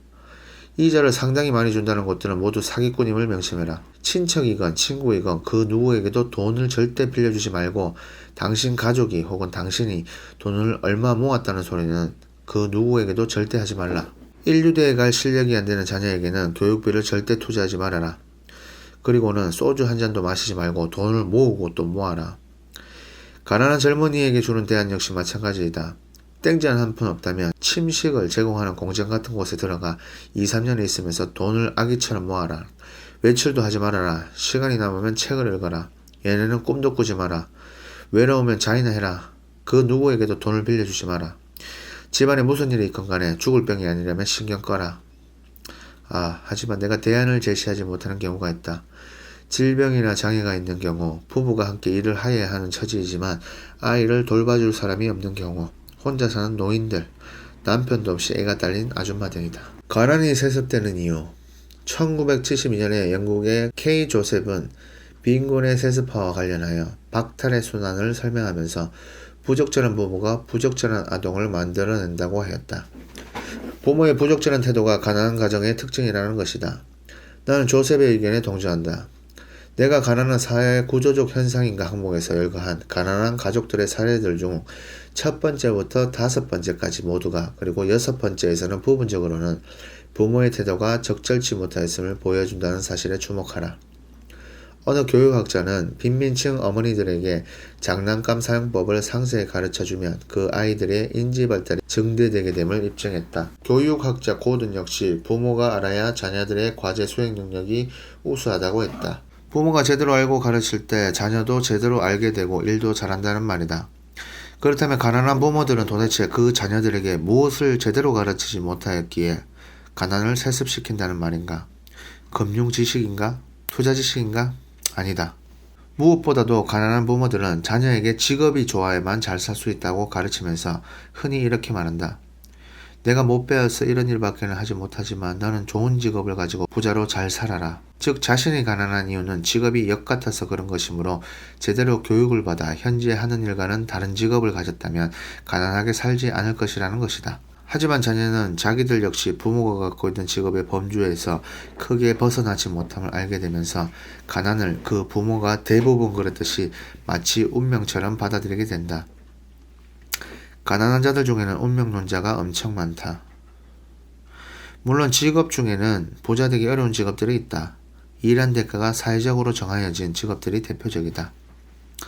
하지만 그런 직업들도 부자가 되기 어려운 직업일 뿐이지 찢어지게 가난한 상황에서 탈출이 불가능한 절망적인 직업은 결코 아니다. 부자 되기 어려운 직업에서도 종종 부자가 튀어나오지 않는가 말이다. 직업이란 식당의 메뉴 같은 것이다. 식당 주인들은 어느 한 가지 메뉴를 해보아서 잘 안되면 자기 탓을 하는 것이 아니라 메뉴 탓, 위치 탓, 인테리어 탓을 하며 다른 메뉴를 올려보지만 그건 역시 될 리가 없다. 그러다 보니 메뉴 종류만 늘어나지만 무엇 하나 제대로 맛이 나는 것이 없다. 뭐가 잘못된 것일까? 한 가지 일에서도 혼을 바쳐야 하는데 그렇게 할 줄을 도통 모르기 때문이다. 질문: 가난한 막노동자들 중 맡은 일을 최선을 다해 잘하는 사람을 보았는가? 다른 사람들보다 조금 나은 사람들이야 찾을 수 있지만 모두가 다 도토리 키재기이며 장인 정신을 찾아보기는 정말 어렵다. 일을 어떻게 해야 잘하는 것인지를 연구하는 것이 아니라 일의 종류만 따지는 이러한 태도는 자녀들에게 그대로 유전되고 그 결과 가난이 세습되고 만다. 이 사회에서 대가를 더 받는 길은 일을 남들보다 더 잘하는 데 있음을 부모부터 모르고 있는 마당에 그 자녀들이 교육의 기회를 제공받는다고 해서 가난에서 모두 탈출할 수 있을 것 같은가? 빈부 간의 교육 불평등 및 학력 격차를 없애고자 엄청난 노력과 투자를 하여 온 수많은 선진국들 가운데 대표적으로 미국에서의 상황을 살펴보자. 한때 미국에서는 흑인들이 계속 가난한 이유를 그들이 다니는 학교의 시설이 형편없고 교사의 질이 떨어지며 정부의 교육 투자 역시 빈약하기 때문이라고 믿었다. 그러나 1966년 존스 호킨스대 사회학과 제임스 콜먼 교수가 무려 60여만 명의 학생들을 대상으로 조사한 결과는 뜻밖의 사실을 보여주었는데 학교 상황과는 상관없이 빈곤층 자녀들은 성장 과정에서 부모의 빈곤층 문화를 자연스럽게 학습하게 되면서 결국 가난하게 된다는 것이었다. 쉽게 말하면 빈민층 자녀에게 제 아무리 좋은 교육 환경을 제공해 준다고 해도 부모 때문에 효과가 없다는 것이다. 미국 정부가 생각한 해결책은 빈민층 자녀가 빈곤층 문화가 아닌 다른 문화를 접하도록 하는 것이었다. 결국 어느 초등학교나 중학교에서건 여러 계층이 섞이도록 법이 정해졌고 흑인이나 백인만 다니는 학교 같은 것은 사라지게 되었다. 이러한 조치가 조금은 상황을 개선시켜 주었지만 여전히 가난한 부모의 영향에서 벗어나지는 못하기 때문에 문제를 완전히 해결할 수는 없었다. 특히 자기 앞가림 하기에도 바쁜 편부나 편머스라 해서 자라는 자녀가 충분한 교육적 관심을 받지 못하는 것은 어쩔 수 없었다. 아시아인들은, 특히 한국인들은 가난해도 열심히 공부하면 성공할 수 있다고 믿음을 부모가 갖고 있고 자녀들을 교육시키기 때문에 이민사회에서 자리를 잡게 되지만 미국으로 이민 간 부모들 대다수는 그나마 모국에서 교육을 받았던 계층임을 잊어서는 결코 안 된다. 결국 문제 해결의 열쇠는 저소득층 자녀에게 교육의 기회를 주는 것과 병행하여 그 부모에게도 부적절한 사고와 행동을 제거하도록 교육을 제공하는 것뿐이다. 그런데 이 일이 그렇게 쉬운 일이 아니다. 예컨대 한국의 빈민계층에게 당신 아버지가 가난한 이유, 당신 역시 가난한 이유, 당신의 자녀마저 앞으로 가난하게 살게 되는 이유는 당신 아버지의 생각과 행동이 글러먹었기 때문이며 그 생각을 세습받은 당신 역시 생각과 행동이 글러먹었기에 당신 자녀 역시 마찬가지로 가난하게 되고 맙니다. 그러므로 오늘부터 생각과 행동을 바꾸어 일을 어떻게 해야 남들보다 더 잘하는가를 생각하세요. 라고 말한다면 어떻게 될까? 나는 실제로 노동자들에게 그런 뜻의 말을 조심스럽게 몇 차례 하곤 했었는데 내 경험에 비추어 볼 때 지랄하고 자빠졌네. 철저히 불어먹으려고 환장을 했구만. 이라는 말이나 안 들으면 다행이었고 언젠가부터는 그런 자들을 모아도 침묵하게 되었다. 물론 개천에서 욕난다는 말처럼 어떤 자녀들은 스스로 깨달음을 얻는다. 그러나 빈민가정 자녀들 대부분은 제 아무리 교육의 기회가 주어져도 가정이 가난하다는 사실 자체에서 이미 낭망하여 자신의 미래를 어둡게 여기고 공부하여 봤자 별 볼일 없다고 단정하며 그저 빨리 부자가 되는 길만을 찾는다. 게다가 이 사회에서 일한 대가를 더욱 많이 얻어내는 방법은 무시하고 그저 투자를 잘하여야 부자가 된다. 부자가 되는 데 있어서 학교 공부는 필요 없다는 헛소리가 세상에 퍼지면서 더더욱 돈 빨리 버는 길만 찾아 나서지만 결국은 부모의 가난을 답습하고 만다. 여기서 가난한 가정의 자녀들에게 내가 하고 싶은 말이 있다. 너희 부모가 가난한 이유는 학력이 없거나 직업이 후져서 그런 것이 절대 아니다. 이 일을 통해 이 사회에서 대가를 얻는 방법을 모르기 때문이다. 너희 부모가 이 사회에서 부자가 되는 법을 진짜 알고 있으리라고 믿느냐? 천만의 말씀이다. 가난에서 탈출하여 부자가 된 사람만이 그 비결을 제대로 아는 법이다. 내가 바로 그런 부자이며 나는 너희들 호주머니 속 푼돈을 노르고자 이 글을 쓰는 사람이 절대 아니다. 금융 지식이 많고 투자를 잘해야 부자가 된다고? 너희에게 그런 소리를 하는 사람들이 누군지 아느냐? 그런 책을 써서 돈을 벌려는 사람들이거나 증권회사나 투자회사 같은 곳들이다. 그들이 너희에게 일 잘하는 법에 대해 한마디라도 하더냐? 이것은 미국이건 어디건 마찬가지이며 그들은 모두 너희들이 그나마 모은 푼돈을 모아서 자기들이 부자가 되려는 사람들이다. 이 멍청한 놈들아. 이제 내 말을 믿어라. 너희가 가난한 집 중고등학교 학생이라면 일단은 코피 터지도록 공부해라. 돈이 없어 과외를 못 받고 학원을 못 다닌다고 서러워하지 말라. 교육방송이나 인터넷 가외에 관심을 가져라. 이해가 안 가는 부분이 있으면 선생님을 붙들고 늘어져라. 집안이 제 아무리 콩가루 집안이라고 해도 신경 쓰지 마라. 부모가 이혼을 했건 한쪽에서 소주병이 난무하건 한쪽에서 통곡 소리만 들리건 간에 길을 막고 이를 악물고 공부만 해라. 엉엉 울고 싶은 상황이라면 울어라. 하지만 5분 이상 울지 말고 삼켜버리고 하늘을 향해 으악 크게 한번 외치고 다시 공부해라. 친구들이 무엇을 갖고 있건 간에 그것을 부러워하지 말아라. 휴대폰이 없다고 해서 우울해하지 말고 그것이 없음을 오히려 다행으로 여기라. 돈이 없어서 누군가로부터 괄시야 모멸을 당했다면 그것을 잊지 말아라. 그리고 네가 받은 모멸감과 네가 흘린 눈물로 날카로운 비수를 만들어 마음속에 나 죽어도 이 날을 영원히 잊지 않으리라 고 진하게 난도질하고 다시 공부해라. 집안이 어려워서 학비라도 벌겠다는 생각에 아르바이트 하겠다고 깝죽대지 말고 그냥 죽으라고 공부만 해라. 공부는 궁극적으로 엉덩이 무거운 사람이 이기는 게임을 명심해라. 그리고 최고의 학교에 들어가거나 최고의 장학금을 반드시 타라. 그게 아르바이트 하는 것보다 훨씬 더 짭짤한 좋은 돈벌이라는 것을 기억해라. 이성교제, 개소리 하지 말고 시간을 아깝게 여기고 바보처럼 공부만 해라. 명심해라. 이 사회는 학벌 사회이고 이 학벌 사회에서 출세하는 가장 손쉬운 길은 일단은 최고의 학교를 나오는 것이다. 나를 믿어라. 일단은 공부하는 것이 가난에서 벗어날 수 있는 가장 손쉬운 생존 방식이라는 것을. 하지만 그렇게 공부를 1, 2년 해도 도대체 성적이 오르지 않는다면 너희는 공부하고는 안 맞는다. 그러나 학교를 그만두지는 말아라. 형편이 허락하는 데까지는 다니고 학교 공부 대신 닥치는 대로 일하는 방법과 장사나 사업에 대한 책을 읽어라. 아르바이트도 해라. 기술학교에 다닌다면 배우는 분야에서 우선 진짜 귀신이 되어라. 졸업 후에는 학벌사회 근처에는 얼씬거리지 말아라. 그리고 절대 너희 가난한 부모가 돈이나 직업 혹은 일과 관련하여 하는 말은 믿지 말아라. 한 귀로 듣고 다른 귀로 흘려버려라. 절대 절망하지 말아라. 너희에게는 다른 길이 있고 그 길에는 돈을 벌 수 있는 방법들이 도처에 널려 있음을 믿어라. 가난한 사람들은 착하고 선량한가? 지금으로부터 10몇 년 전인 1990년 봄 서울 천호동의 반지하 새방에서 살던 엄모씨 40세와 부인 38살 그리고 아들 8살, 딸 6살 모두가 연탄불을 피워놓고 동반자살하는 일이 있었다.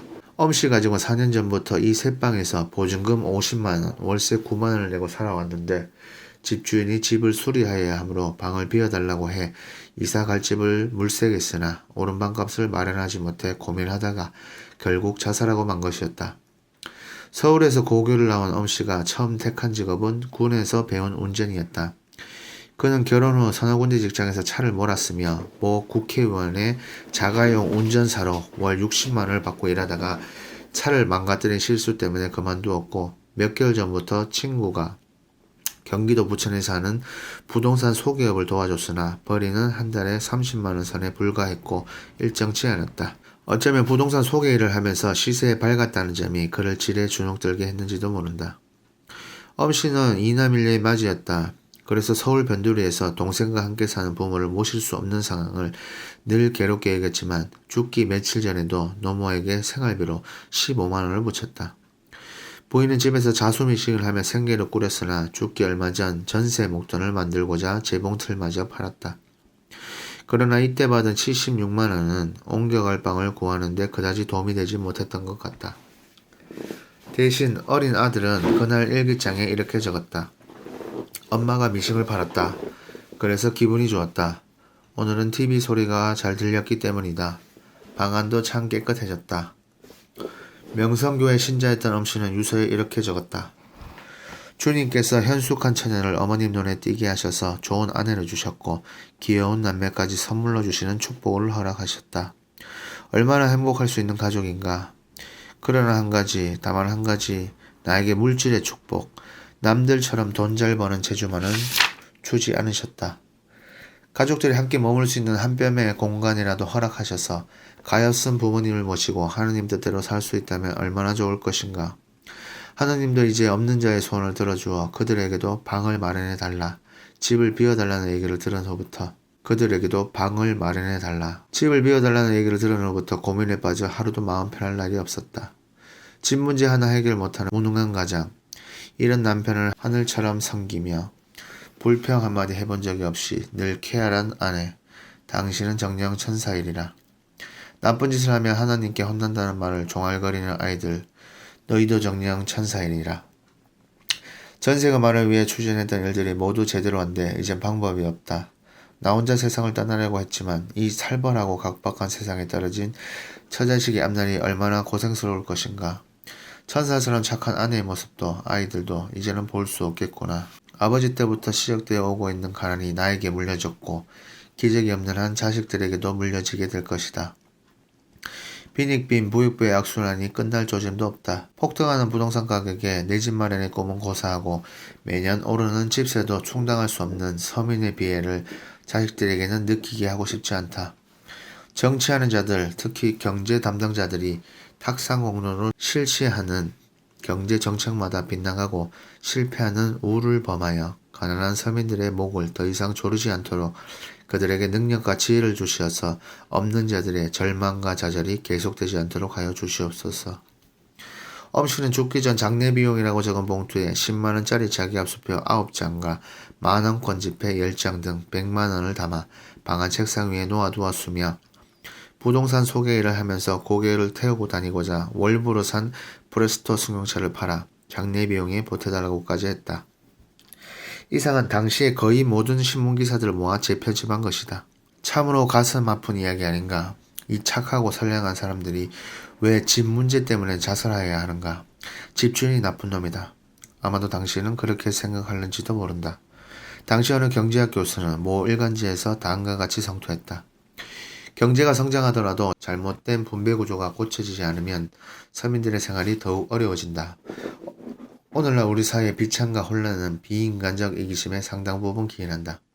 공정한 분배를 위한 제도 개혁들이 좀처럼 이루어지지 않는 이유도 여기에 있다. 우리 국민들이 모두가 하나 되어 가난한 집의 아이들이 다시는 가난하기 때문에 죽는 일이 없도록 다 함께 생각하고 노력해야 할 것이다. 국민들이 자신에게 손해가 되더라도 사회적으로 필요한 공정한 제도 개혁이면 반대하지 않으며 집주인이라고 마음대로 집세를 올리지 않는다면 우리 사회는 그날로 살기 좋은 사회가 될 것이다. 나는 다르게 생각하느냐고? 그렇다. 첫째, 나는 듣기 좋은 멋진 말을 하는 그 교수가 세를 놓고 있는 집이 있다면 당연히 시세에 따라 세를 받을 것이라고 확신한다. 그리고 자기 딴에는 자기 마음대로 집세를 받는 것은 아니라고 생각할 것이다. 과연 세입자들도 그렇게 생각할까? 둘째, 자살한 엄씨가 살던 셋방의 주인은 우체국 집배원이었고 그 역시 넉넉한 편은 전혀 아니었다. 집이 낡아 수리를 하고자 방을 빼달라고 한 그에게 돌을 던지지 말아라.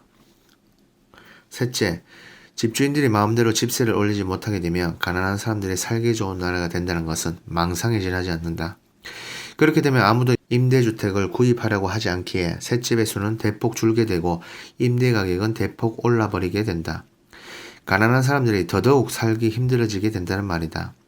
이것은 상가임대차 보호법이 시행되는 과정에서 증명된 바 있다. 넷째, 거의 모든 기자, 소설가, 방송작가, 교수, 종교인 등이 자살할 엄씨를 착하고 선량하고 효자인데다가 가족도 사랑하였고 성실하였으나 가난하였기에 갑자기 오른 집세 때문에 절망하여 어쩔 수 없이 자살한 사람으로 묘사했지만 실제 상황을 좀 더 파악해야 한다.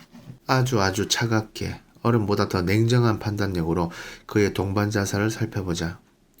그는 살아오면서 여러 가지 실수를 했음에도 그것을 전혀 인지하지 못한 듯 보인다. 운전기사의 임금은 결코 넉넉하진 않지만 본인의 생활 태도에 따라 얼마든지 저축이 가능한 직업이다. 하지만 그는 군 제대 후 무려 15년 이상 운전을 하였음에도 저축이 없었다. 그가 자가용 기사 생활을 하였다면 그 직업은 주인이 아무리 역 같아도 한 곳에서 오래 있어야 대우를 받는 직업이다. 하지만 그는 직장을 자주 옮겼다. 국회의원 자가용 기사를 하면서 월 60만 원의 봉급을 받았는데 1990년 당시 근로자 최저임금이 16만 5,600원이었고 월급 100만 원 이상을 받은 근로자가 전체 근로자의 5, 6%에 불과했음을 비춰볼 때 적은 봉급은 결코 아니었다. 하지만 군대에서부터 운전을 하였기에 운전에 능숙하였음에도 불구하고 실수로 차를 망가뜨렸고 그 일로 인해 또 그만두었다.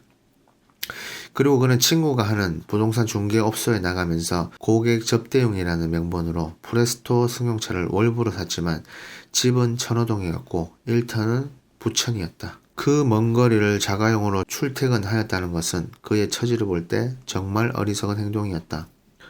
고객 접대용이라는 것은 핑계이고 자가용을 갖고 싶은 욕망 혹은 자가용 출퇴근을 하고 싶은 욕망을 채우려고 앞뒤 제대로 가리지 않았을 가능성이 크다는 말이다. 이사를 준비하지 않았던 이유는 그와 부인이 다니던 교회가 천호동 근방이었기 때문이었을 것이다. 그가 교회에서 볼 때 신실한 교인이었다면 주일 근무는 하지 않았을 것이므로 그의 고용주들은 1호 골프장에 가려고 하지 않는 것을 탐탁치 않게 여겼을 수도 있다. 나는 가난한 사람들이, 특히 가족을 책임져야 하는 사람들이 신앙 우선 생활 나중으로 사는 것을 좋게 여기지 않는다. 특정 교회에만 은혜가 있다고 믿는 태도도 기복신앙과 다를 바 없다. 게다가 차를 월부로 산 것을 보면 신차였다는 말이며 프레스토보다 더 싼 차들도 있었는데 월부로 그 차를 구입하였다. 보증금 50만 원에 월세 9만 원짜리 사글세 집에서 사는 처지에 도대체 어디서 그런 배짱이 생겼을까? 여기서 나는 모방 심리를 본다. 그리고 자동차 구입으로 인하여 당연히 운영비, 보험료 등으로 돈이 나갔을 것이다. 공인중개사 자격증이 있는 것도 아니었고 그 업계를 잘 알지도 못하면서 그저 친구가 한다니까 같은 일에 뛰어든 건 역시 무모하기 짝이 없다. 나는 그가 그 일을 위하여 도대체 얼마나 준비했었는지 의심스럽다. 1990년은 이미 산업계에서 3D 업종 전체에 대한 근로기피 현상이 나타나 일당 3, 4만 원에도 사람을 구하기 힘들었던 시기였다.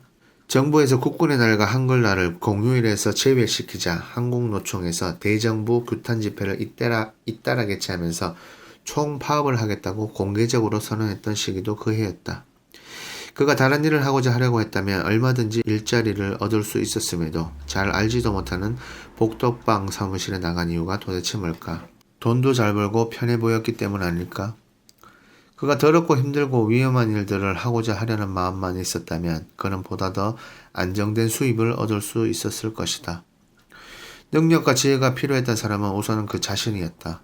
아버지 때부터 시작된 가난이 자기에게 물려진 원인은 그의 소비 생활과 일하는 태도 때문이지 피할 수 없는 유전인자를 물려받았기 때문은 아니었다는 말이다.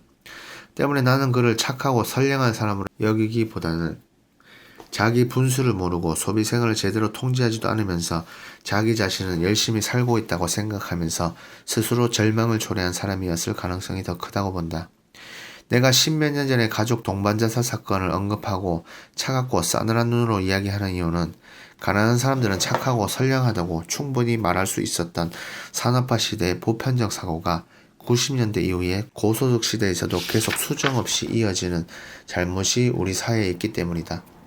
고소득 시대의 가난한 사람들에 대한 진실을 그렇게 감성적으로 왜곡시킨 최대 원인 제공자들은 일부 기자, 교수, 방송작가, 소설가 등 먹물들이다. 그들은 우리 사회의 가난한 빈민들이 얼마나 불쌍하고 가난한지를 비극적으로 설명하면서 착한 사람들로 묘사하는 데 여전히 익숙하다. 말이 너무 지나치지 않느냐고? 알았다. 하지만 흥분하지 말고 가까운 지방자치단체를 찾아가 사회복지사들에게 빈민층에 대한 그들의 솔직한 의견을 들어보아라. 그들은 빈민층을 누구보다도 자주 접하는 사람들이다. 내가 개인적으로 아는 사회복지사들은 공통적으로 이렇게 말한다. 빈민층을 만나보면 일하지 않으려는 부모들과 어떻게 하면 거짓말을 해서 지원금을 타먹을까를 궁리하는 사람들이 많다는 것을 알게 된다. 그들은 그것을 당연한 권리로 생각한다. 내가 말하고자 하는 것은 이것이다. 우리는 보통 가난한 사람들을 착하고 최선을 다하지만 이 사회에서 대접을 못 받는 불쌍한 사람으로 여기지만 실제로는 그렇지 않은 경우가 많다는 것이다. 작업을 시켜보면 게으름을 피우는 경우도 비일비재하다. 가난한 사람들을 위해 정부에서 기껏 여러 일터를 만들어 주었지만 어슬렁거리기만 하는 사람들도 부지기수이다. 몇 년 전 세화섬유의 곽태한 사장은 일할 사람을 구하고자 노숙자 수용소까지 가보았으나 한 달 100만 원 버는 것이 양에 차지 않을 만큼 배부른 사람들이 너무 많다고까지 했다. 가난한 자의 게으름이나 나태함은 누구도 비난하려고 하지 않는다. 여전히 가난한 자의 가난은 어쩔 수 없는 것이고 부유한 자의 재산은 악으로만 비춰진다. 심지어 가난 때문에 저지른 죄는 정상이 참작되어 처벌이 완화된다. 먹고 살려고 하는 것은 불법이라고 할지라도 타인에 대한 범죄만 아니라면 경찰도 종종 눈 감아준다. 가난의 죄지 내가 무슨 죄인이냐. 가난한 것도 서러워 죽겠는데 사람까지 괄시하고 무시하는 거냐고 꺼이꺼이 목 놓아 울게 되면 그 누구도 말을 못하게 된다. 가난은 죄가 아니기에 가난한 사람들은 어거지를 써도 용납하는 것이 고소득 시대를 살고 있는 우리네 국민 정서라는 말이다. 행여나 그런 생각을 외국인들에게는 말하지 말라. 가난 때문에 죄를 지었으니 형을 감면하여 줘야 한다고 생각하는 나라가 이 세상에는 많지 않다. 오히려 스위스처럼 가난하게 사는 것 자체를 죄라고 여기는 나라들이 있음을 기억하라. 가난한 자의 특성은 버려라. 가난한 자의 특성은 버려라. 군에서 나는 저녁에 도서관장을 하였다. 주제와 동떨어진 이야기이기는 하지만 이에 대하여 질문하는 독자들이 있었기에 나의 군생활을 간략히 설명하고자 한다. 가난했던 나는 고교 졸업 후 이민을 염두에 두고 자동차 정비학원을 잠시 다닌 뒤 공군의 기술병으로 지원 입대하였다. 하지만 정작 내가 자대에서 받았던 보직은 정비와는 전혀 무관한 부동산 관리 업무였는데 고교 시절에 광고 대행업을 했던 경력이 고려되어 주어진 업무였다. 도서관장이라는 보직이 정식으로 있었던 것은 아니었다. 당시는 새마을운동 바람이 세게 불었던 시기였고 군대 내에서도 그 운동이 강제적으로 펼쳐지던 때였다.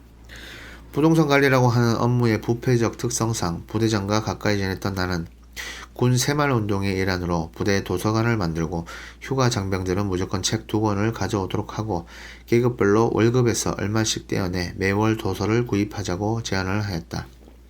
명분은 군 생활 중 사기를 진작시키고 인간 형성에 도움을 주며 전역 후 사회 발전에 이바지할 수 있도록 하자는 것이었지만 내 속셈은 구태와 집합이 심심치 않았던 지긋지긋한 내무반에서 도망쳐 나오고 책이나 많이 읽고자 하는 것이었다. 원래 명분이란 이처럼 개인의 욕심을 그럴듯하게 포장해주는 습성이 있으므로 언제나 명분에 속지 말고 그 속내가 무엇인지를 파악하여야 한다. 부대장이 볼 때 나의 제안은 자신의 새마을운동 실천 실적으로 올라갈 수 있는 것이기도 하였다. 결국 나는 내가 바라던 대로 저녁에는 도서관 관장이 되었고 도서관 당직이라는 핑계로 점호에도 불참한 채 도서관 내 야전 침대에서 혼자 잠을 자면서 밤늦도록 책을 읽었다. 주로 읽은 것들은 현대소설과 실용서적들이었고 무협지 등은 거의 읽지 않았다. 제대 후에는 그 당시 가장 컸던 종로서적센터와 도서관에서 책을 보았다. 어쩌다 남산도서관에 가면 그때 생각이 나서 마음이 찡하여진다.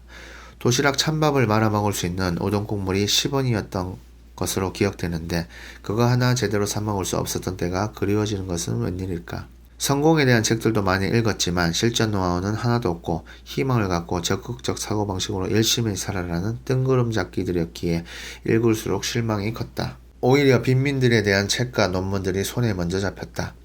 하지만 가난을 묘사한 대부분의 소설은 작가가 측은한 눈으로 혹은 따뜻한 눈으로 혹은 가난을 업보나 운명적인 것으로 믿는 마음으로 혹은 가난은 착한 심성에서 비롯된다는 생각으로 등등 묘사하기 때문에 가난의 현상만을 엿볼 수 있었다. 보다 더 구체적인 내용들은 논문이나 연구보고서에서 얻을 수 있었는데, 그렇게 해서 나는 달 동네에서 파는 요구르트는 이름도 못 들어본 회사의 것이지만 부자 동네에서 파는 유명 요구르트보다도 더 비싸고 품질은 더 떨어진다는 것도 알았고, 어떻게 행동하면 가난의 굴레에 빠져들어가는지도 어렴풋이나마 배웠다. 서울역 앞 588 창녀촌으로 유명하였던 양동이 쪽방에서 잠시 살아본 경험도 개인적으로는 큰 배움이었다. 박완서의 단편 도둑맞은 가난에서 여주인공의 가족은 아버지가 실직한 이후 어머니의 허영심과 체면 때문에 급속히 가난하게 된다. 결국 모든 재산을 날리고 판자촌으로 이사온다. 그녀는 인형옷을 만드는 일이라도 하지만 가족들은 가난을 껴안지 못한 채 연탄가스로 자살하고 그녀 홀로 남는다. 어느 날 그녀는 맥기 공장에 다니는 청년을 알게 되고 같이 서 살면 하룻밤에 연탄 반장을 아낄 수 있지 않느냐는 이유로 그와 동거를 한다. 그러나 그 청년은 부잣집 대학생 아들, 아버지가 빈민촌에 보내 가난을 경험시킨 것일 뿐이었다. 그 사실을 알게 된 주인공은 이제는 부자들이 가난마저도 훔쳐간다고 울부짖는다. 나도 소설 속의 그 부자 아버지처럼 가난한 사람들의 삶을 살펴볼 것을 권유한다. 내가 부자가 된 것은 부자들에 대한 정보도 없었던 시절에 부자들을 따라해서가 아니라 가난한 자들을 따라하지 않으려고 길을 썼기 때문이다. 70년대에는 부자 되는 법을 다룬 책도 거의 없었고 내 기억으로는 기껏해야 소자본으로 부자 되는 법이라는 책 한 권만 있었을 뿐이다. 왜 사람들은 백만장자들의 특성만 배우려고 하는가? 가난한 자들에게도 공통적 특성이 있다. 그 특성들은 가난이 세습되는 이유 항목에서 설명하였듯이 부모로부터 주로 영향을 받게 되지만 부모와는 상관없이 사회에서 보유하게 되는 경우도 많은 듯하다. 첫째, 돈 받는 것 이상으로는 일을 하려고 하지 않는다. 정해진 시간에 좀 더 많은 땀을 흘리거나 시간을 초과하여 일한다고 해서 돈을 더 받는 것도 아닌데 고용주들이 그런 요구를 하는 것은 자기를 좀 더 부려먹으려는 수작에 지나지 않는다고 여긴다. 오늘 1시간을 더 하였다면 그날 저녁 당장 대가가 더 주어져야 한다고 믿는다. 그러니 돈 있는 사람들이 볼 때는 모두가 그놈이 그놈인 셈이므로 잘해줄 필요를 느끼지 못한다. 하지만 고용주들의 이러한 태도를 가난한 사람들은 있는 놈들이 더 지독하다고 바라본다. 있는 놈들이 일을 더 헌신적으로 잘하는 사람을 곁에 두고 싶어 한다는 것은 까맣게 모르며 기회는 그 있는 놈들로부터 주어질 수 있다는 것을 상상조차 하지 못한다. 둘째, 아무 일이나 하려고 하지 않는다. 농촌 인구가 도시로 몰려들던 60년대와 70년대 미국인 문화인류학자 빈센트 브란트는 청계천 주변의 판자촌에 살면서 빈민층 연구를 하였고 흥미있는 논문을 발표했었다. 그 내용은 한국의 판자촌 주민들은 외국의 슬럼가처럼 숙명처럼 가난이 뒤따르는 곳이 아니라 일정 기간이 지나면 주택가로 옮겨간다는 내용이었다. 이것은 6.25 동란 때 남쪽으로 내려오는 피난민들이 처음에는 빈민이었으나 세월이 흐르면서 가난에서 상당수가 탈출하였음을 모아도 알 수 있다. 어떻게 그런 일이 가능하였을까? 일자리가 너무나도 부족한 상황에서 아무 일이나 닥치는 대로 하다가 기회를 잡았기 때문이다. 일을 하지 않으면 당장 굶어 죽는 처지였기에 일을 가려서 한다거나 몸이 편한 일만을 찾는다는 것은 꿈같은 이야기였다. 지금의 수많은 빈민들은 그렇게 하지 않는다. 마음에 들지 않는 일을 하지 않아도 굶어 죽지는 않는다는 사실을 알기 때문일까? 셋째, 자신이 받았던 돈의 액수 이하로는 일하려고 하지 않는다. 하루에 5만원을 받는 일을 해온 사람은 당장 일거리가 많지 않음에도 자신의 일당을 낮추려고 하지 않는다. 이것은 성남의 새벽 인력시장이나 농촌 인력시장에서 아주 자주 나타나는 현상이다. 나 같으면 하루 5만원 받는 일을 일주일에 3일 하느니 일단은 하루 3만원 일거리를 일주일 내내 할 것이고 나를 고용한 사람이 나를 반드시 다시 찾도록 만들 것이다. 그때 비로소 나는 내가 얼마를 받고 싶어 하는지를 말할 것이다. 가난한 자들이 그렇게 하지 않는 이유는 무엇일까? 세상 이치를 모르기 때문일까? 아니면 어설픈 자존심 때문일까? 넷째, 티끌 모아 태산이라는 말을 믿지 않는다. 조금이라도 돈이 생기면 쓰고 싶어 안달이 난다. 예컨대 반포고속터미널 지하도 근처의 한 편의점에서 양주를 구입하는 고객들 중에는 그 지하도에서 노숙하는 사람들도 있다.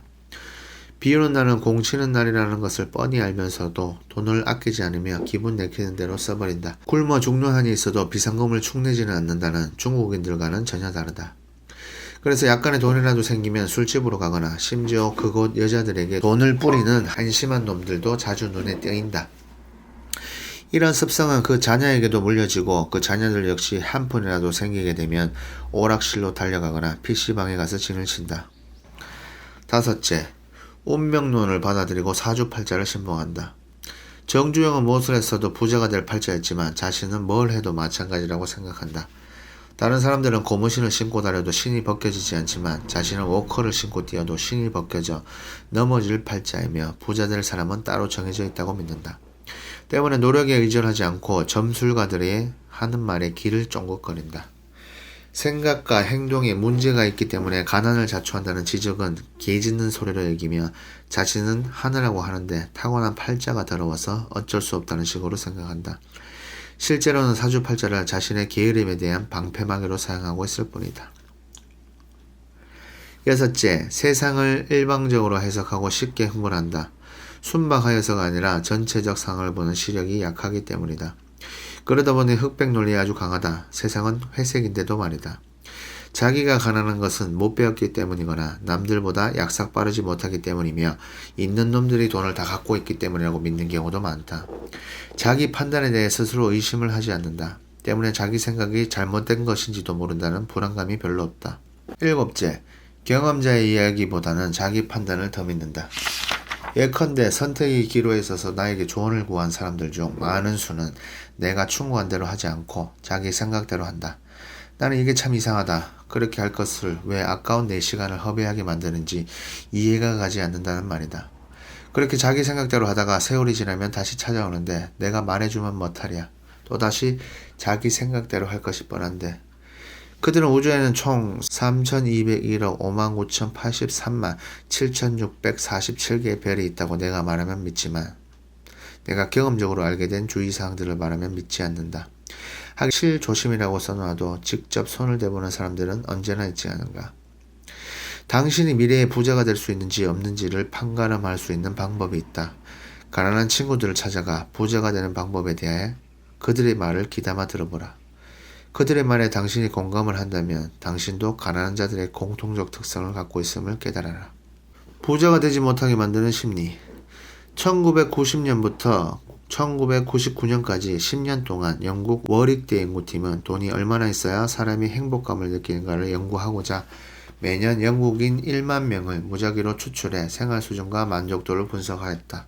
행복의 정도를 금액으로 측정하는 최초의 분석적 시도였는데 연구팀은 가장 행복감을 느끼게 하는 돈의 액수는 100만 파운드, 약 18억 원이라고 하였다. 국민소득을 감안하면 우리 실정으로는 약 9억 원 수준이다. 연구팀은 100만 파운드의 돈이 있다고 해서 다 행복한 것은 아니고 일에서의 성취감, 만족스러운 결혼생활, 건강 등이 행복을 결정하는 데 중요한 요인들이라고 결론지었다. 이런 뻔한 사실을 알아내는데 10년씩이나 소비하다니. 하긴 우리나라 교수들의 정부 지원 연구 결과들도 자세히 살펴보면 골 때릴 정도로 가관인 것이 많기야 하지만 그렇다면 돈 문제 이외에는 건강이나 가정이나 직장에 아무런 문제도 없는 사람들에게 돈이 생기면 행복을 느끼게 된다는 말인가? 잠시 동안만 그렇다. 왜 돈 문제 이외에는 걱정 근심이 없는 사람들에게조차 돈이 영원한 행복을 안겨다 주지는 못하는 것일까? 그 이유는 인간은 환경이 바뀌어지만 재빨리 그 새로운 환경을 아주 당연한 것으로 받아들이고는 그 이상을 바라기 때문이다. 이른바 당연심리이다. 전세를 살던 사람에게 자기 집을 마련하였을 때의 기쁨이 몇 년 못 가는 것과 마찬가지이다. 시간이 지나면 더 많은 것을 원하게 된다. 게다가 행복은 상대적인 성격을 갖고 있다. 우리는 독립적인 행복을 원하는 것이 아니라 주변의 다른 사람들보다 더 행복해지기를 원한다. 비교 심리이다. 언제나 우리 눈에는 남들이 더 행복해 보이고 남들이 더 행복할 것이라고 가정하기 때문에 스스로를 상대적으로 불행하게 여긴다. 특히 주변에 세속적 성공을 거둔 사람들이 있게 되면 주변 사람들이 나를 불행하게 생각할 것이라는 생각을 하며 우울해한다. 나는 이것을 주변 인식이라고 부른다. 당연심리는 개개인에게 상황을 진보시킬 수 있는 동기가 되기도 한다. 내가 나쁘게 보는 것은 비교심리이다. 부자가 되지 못하는 사람들 대다수가 이 비교심리가 가져온 소비 때문에 돈을 모으지 못하기 때문이다. 미국에서 조사한 바에 의하면 당신이 1년에 11만 달러를 벌고 다른 사람들은 20만 달러를 버는 세계와 당신이 10만 달러를 벌고 다른 사람들은 8만 달러를 버는 세계, 이 두 세계 중 어떤 것을 선택하겠느냐고 물으면 대다수의 미국인들은 두 번째 세계를 택한다. 왜 그럴까? 바로 비교심리 때문이다. 예를 들어 이웃집에서 차를 갖고 있으면 나도 차가 있어야 비슷한 행복을 누린다고 믿는다. 그래서 좀 무리를 하더라도 기어이 차를 사고야 만다. 추석이나 여름 휴가 때 중고차 값이 오른 이유도 사람들에게 비교 심리가 있기 때문이다. 남들 다 자가용 타고 가는데 우리도 그래야 되지 않느냐는 것이다. 게다가 나에게 차가 없으면 남들이 나를 불행하다고 볼까봐 두려워한다. 주변 인식이다. 마치 남들에게 보이기 위해 사는 사람들 같다. 물론 이러한 심리들은 자기가 현재 이 사회에서 잘 해나가고 있는지를 평가할 수 있는 방안으로서 스스로를 주변 사람들과 상대적으로 비교하는 심리적 방안으로 볼 수도 있다. 그러나 그 내면 깊은 곳에는 인간이 주변 사람들의 느끼는 시기심이 생각보다 크게 자리 잡고 있다. 결혼을 코앞에 둔 남녀가 종종 갈라서는 이유 역시 부모들과 당사자들의 비교 심리와 주변 인식에 있다. 누구네 집 며느리는 이러이러한 혼수를 해왔는데 누구누구는 예물로 다이아 1캐럿을 받았는데 누구누구는 시댁에서 아파트를 사주었다는데 왜 나는 전세냐. 요즘 세상에 누가 20인치 TV를 보냐. 30인치는 돼야 한다. 등등의 모든 갈등이 다 남들에게 지고 싶어하지 않는 시기심이 빚어낸 것들이다. 그러다 보니 돈이 모일 겨를이 없다. 수입이 조금만 늘어도 쓰고 싶어 안달이 나며 빚까지 진다. 남들이 가진 것들을 자기도 갖고자 하기 때문이다.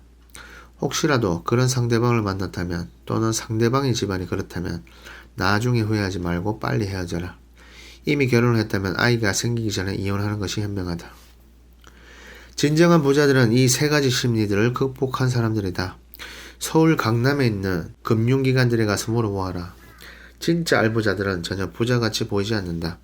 사는 곳도 강남에서는 평범한 곳에서 살고 잠바 하나 걸친 사람들이 수십억 원의 현금을 움직인다. 고 정주영 같은 재벌 1세들의 모습이 TV에 비쳤을 때 도대체 부자같이 보이던 사람들이 한 명이라도 있었는가? 부자들은 남들이 어떻게 살건 간에 관심이 없다. 흉내내려고 하지 않는다는 말이다. 그들은 현재의 상황이 아무리 좋아도 다시 나빠질 수 있음을 알고 대비하려고 한다. 남들과 비교하며 살지 않는다. 남들이 무엇을 갖고 있건 간에 관심이 없다. 그들은 우선 돈을 모은다. 돈이 쌓이면 그 돈에서 나오는 수익으로 나중에 무엇이든지 살 수 있다는 것을 안다. 원금을 건드리지 않고서 말이다. 나 역시 그렇게 살았던 사람이다. 하지만 대부분의 사람들은 위 세 가지 심리 때문에 그 원금이 될 작은 돈들을 먼저 야금야금 갉아먹는다.